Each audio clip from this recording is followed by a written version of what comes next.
Alright guys, what is up? It is Gnomes. I'm here in a game between the Outcast and Badgerale. It is going to be UD versus UD. Badgerale is on the left hand side. He's most likely going to be playing Deepelves.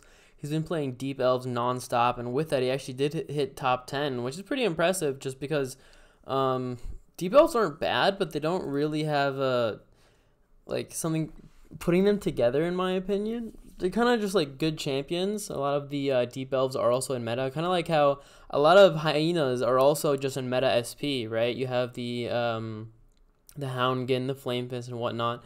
So there's a lot of just meta champions or meta Hynid champions. So when you play a Hynid battle group, often it will look pretty good just based on the champions that are in it. And this is kind of the same case for this Demon Elf battle group from Badgerale, where it is Demon Elves strictly, but yeah, they just look good because, obviously a lot of good demons there. I mean, he's not going to be playing anything like Overlord, nothing, no other demons, just only Demon Elves. And the only real thing that ties it together, there's two things that tie this battle group together. One is the Relic that gives Cull and Overkill healing, and the other one is Grimlock's Treachery. But I've only seen him I've watched like 3 of his games, and I've only ever seen him use Grimlock's Treachery like once. So, thing is, this is not exactly a good deploy against UD, right? The Overlord is good by itself, but against UD, it's kind of meh. Just because UD also doesn't have that much range. I mean, in this case, we do have the Demonologist out already, so we have an already amount of range. But generally, playing the Overlord or any Arrow Eater champion against another UD is like, why would you do that? They're not playing range anyhow. So all you're really doing is kind of like hurting yourself, just because usually the Arrow Eater champions are also weaker in different ways.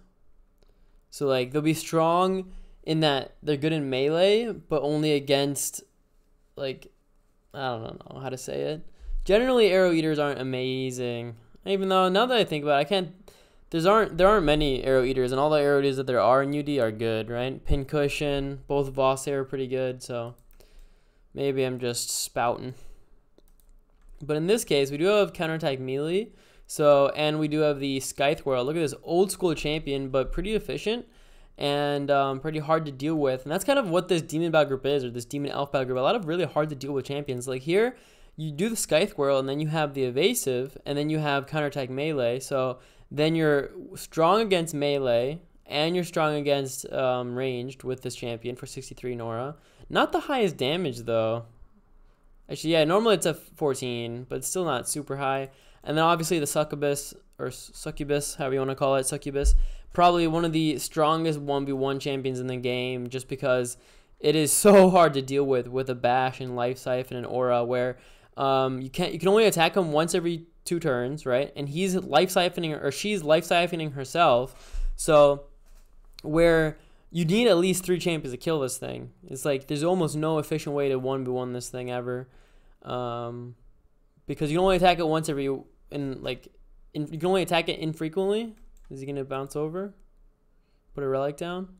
He might want to do that just because he doesn't want another deploy here, because obviously the Demonologist loses the 1v1. But it is UD, so you just deploy something up top. So you might want to... he already deployed here, though. So I doubt he has another one. Yeah, ideally, Badgerale will deploy top. He doesn't really want to have to 1v1 the Hunter, the Longest Hunter, with the Demonologist. I mean, he does have a double tap if it comes in, but... Actually, not even, because he can leap and then engage. Yeah, there you go. Plays the Mercenary. 56 Nora.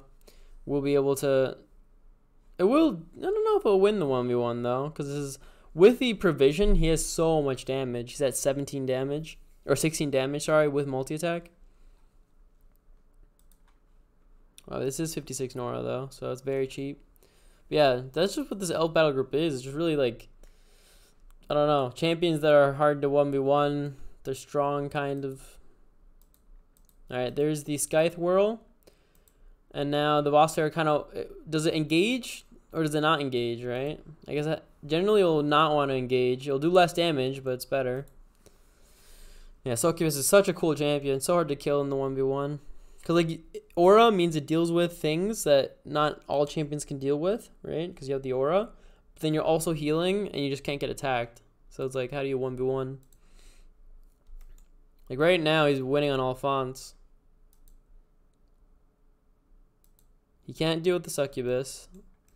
He can't efficiently deal with the mercenary over here. He can leap over, but then he has to like go around. He's gonna go down instead with the hunter. And look, because it's only a 56 Nora deploy, it's not even that bad. He can still like deploy bottom and stuff.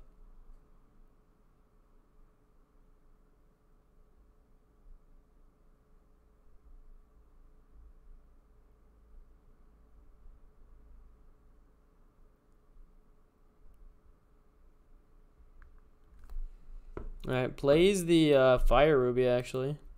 I don't know why people play... Fire Ruby's a weird relic where you're forced to deal with it, but you can play around it so easily. Like, you can just, like, stand here and you're fine. Ooh, jumps over because we have that Declare Hunted. So he jumps over with the Reaper, gets out of range of this Fire Ruby. And now he's going to move over with the Mercenary. Attacks once. He can attack the... Oh, it's his Ruby. It's Badgerale's Ruby, actually. I thought it was TheOutCast.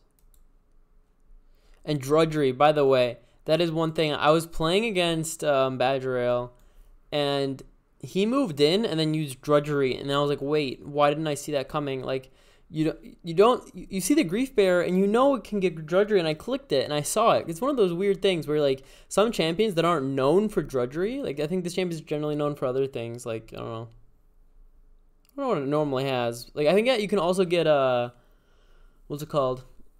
Nexus Aura. I think that's what I thought it had. I thought it had Nexus Aura. So I clicked it, saw that it had Drudgery, and I kind of kept playing, and then all of a sudden he moves in, plays Drudgery. I'm like, wait, you moved in? Dealt half health to one of my champions, and now I don't have any AP. What is this? Also, it gets loads of damage late game because of Spell Swallower. Right now, it's already at 16 damage, plus 6. Alright, there's the counterattack. Can it counterattack again? No. So only one counterattack going off, because counterattack doesn't work if you're dead. You know, fun fact. Doesn't work if you're dead. So, gets the Norglobe, gets the kill. It's not an expensive champion, but still worth it. And he's still behind right now, though, right? Because it's 2 fonts versus 1. And it took 6 damage on the Overlord here. He could move in, double tap. But then that would also cause the Invoke to go off. It's not a bad play. Now he can't anymore. Good move back there. He would have had 9 AP. But yeah, this 1v1 is just never going to, like... Badgerale kind of keeps deploying it. When you're in this kind of a situation where you have this so secure, it's not even a close 1v1, you kind of just keep deploying. He doesn't even have to stay in the font because he has the Fire Ruby there. He can just retreat if he wants. He doesn't have to be in the font. I mean, obviously, like, the only thing that could... Even a Fading Recollection wouldn't really help him because his champion's already too low. He's going to attack here. Does he have the kill? Probably, right? I mean, he just plays one... Fireball or whatever it's called. Not Fireball. The thing that's 14 damage and flame. 14, that would be 11. Yeah. And he has Call too, so that's another, how much is it? 4? Yeah. So now I'm guessing he's going to play the Fireball. And then hit. He's just going to double tap instead. And I can double tap bot too. 15. Yeah, look at that damage. 15, 15 because of the Call. Instead of 12. So gets the kill, gets the swarm, and gets the Norglobe. And he can double tap with the Grief Bearer if he wants as well. That would get rid of the Invoke. He double taps here. Is that a kill? It's all, oh no, we have regen here, so it's not a kill. He can play a spell. There you go. Plays, what did he play? Mindstorm, it looks like. Yeah, Mindstorm. He actually didn't go in for the double tap though. He could have. I mean, I don't know why not. Might as well, right? But I mean, he has to deal with the Ire Guard, but nice kill. The skeleton will die quite quickly. Not yet, but he'll die to the Pilgrim. But yeah, this is really what the battle group is based off. Really just the Nefari Resurrection. And the only thing that is based off is the Call, right? The overkill healing you don't really care about. It doesn't really heal you at all. Like, it heals... Okay, GG. Wait, what? Who just surrendered? He must have surrendered because like he saw that his bot font was taken, right? So he just deployed and surrendered there. His bot font was taken. Doesn't really have much of a chance. GG.